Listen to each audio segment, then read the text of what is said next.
This is Valley News Live at 10. Nobody's perfect. I don't think any leader, parent, boss is ever going to be perfect. It's a story we told you about first here on Valley News Live. Our investigative team uncovered allegations of abuse against former NDSU cheer coach Verona Winkler. Several cheerleaders claim she was physically, emotionally, and verbally abusive, forcing them to perform while injured sometimes. But now several other former NDSU cheerleaders are coming forward with their own stories, supporting their former coach. Valley News team's Nishay Taylor has details. I guess I was saddened. I'm really shocked by the allegations, if I'm speaking candidly. Some former cheerleaders are now coming to the defense of former NDSU cheerleading coach Verona Winkler. These accusations that are being made they're just unfair. They say she had an old school coaching style, but it was never a cause for concern. She was hard. She told you what you needed to hear versus what you wanted to hear. And she was always very tough, but I also am military and have had a lot of coaches. Like does not even come close to like the toughness that I'm used to. This group of athletes say they aren't discrediting those who have spoken out, but say their experience is far from what others are claiming. I never once felt like she was out of line or expected too much. One of the biggest complaints was that Winkler forced some cheerleaders to perform through injuries. If it was too much, we would tell her, like, I can't stop today, like it's hurting. We always said, we didn't have to go through the injury. Did we personally push through times? Yes, I can 100% say that there were times I wasn't feeling it, but if we had a competition, we had a show, we had something coming up that needed to be done, I did it.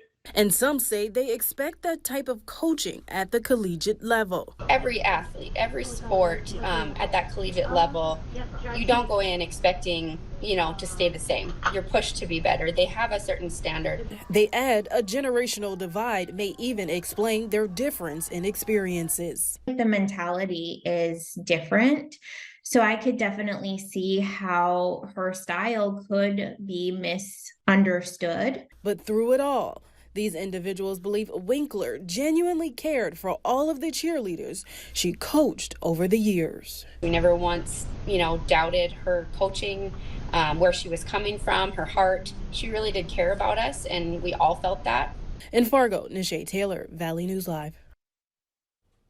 You can find some of the other complaints from Winkler on our website, valleynewslive.com. Winkler has since resigned from her position as NDSU cheer coach after 2 decades. We've tried to reach out to her for comment, but we have not heard back. Switching gears now to your forecast, and fortunately, an uneventful one for most folks heading out of town for Thanksgiving. First Alert Storm Team meteorologist Jim Gash has details. Jim. That's right, Justin. It is very uneventful out there. As you said, skies are clear, the wind is calm, and temperatures are sitting right about freezing, though some folks are dropping farther and farther below that line, especially Hallock there, sitting at 19 degrees, Bemidji sitting at 20. In the south, we have a bit warmer temperatures, Mobridge at 35 and Wadena at 28. With Fergus Falls, our warm spot sitting at 36 degrees. Now, the satellite and radar is showing just some clouds entering the area up in the Devil's Lake Basin, and that's about it here. But if we zoom out a little bit, we'll see some rain showers moving through North Texas and Oklahoma and into Missouri, and some snow showers out west in the Rockies. Now, as you are headed out the door tomorrow morning for that travel on Thanksgiving in the morning, about 8 a.m. here in Fargo, it's going to be cloudy with 27 degrees as the temperature, and in the afternoon as you're headed home or for that second plate of turkey, it's going to be 33 degrees and with mostly cloudy sky or mostly sunny skies then, but we do have some snow in the future, particularly tomorrow morning, and I'll have more details about that coming up soon, Justin. Sounds like a plan. Thanks, Jim. New for you tonight, a Jamestown man will spend 13 months behind bars for his role in several burglaries at an apartment complex. 31-year-old Lamar Williams Jr. broke into different units over the course of about 3 months, according to police. He pleaded guilty after a months-long investigation. Tonight, police need your help finding a missing Moorhead teen. She's been missing since last week. 14-year-old Mercedes Garza was last seen November 18th at Moorhead High School. She's described as 5'4", about 120 pounds, brown hair, brown eyes. Last seen in a gray hoodie, black jacket, leggings, and blue hat, though again, this was last week.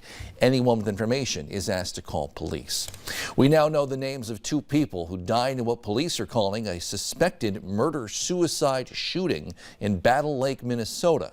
59-year-old Stephen Kern and 58-year-old Susan Kinnunen were found dead inside the home Monday afternoon. Authorities are still investigating, but they don't believe there's a threat to the public. One person is still on the run after leading police on a chase in the metro. Take a look at this new video just sent in by a viewer. They captured a bit of the chase on camera. You see the driver pull through an intersection, then go kind of over the median and then speed off. Authorities say just after 2 this afternoon is when this happened. They tried to pull over the driver of that stolen Jeep Liberty. The driver again took off, crashed near Hobby Lobby. Police say there were 2 people in that Jeep. One of them was arrested. One person is in jail, another hurt after a crash ended in a rollover early this morning in Cass County. Deputies tried to pull a car over east of Horace. The driver, they say, turned the headlights off and then took off. The deputy later found the vehicle, which had rolled near County Road 14 and 81 south of Fargo. The driver, 20-year-old Logan Glazer, was arrested. His 16-year-old passenger suffered minor injuries. Deputies say the 2 had just burglarized a construction trailer. Additional charges are pending. A warrant is out for a Concordia College student accused of rape at the campus dorm early yesterday morning.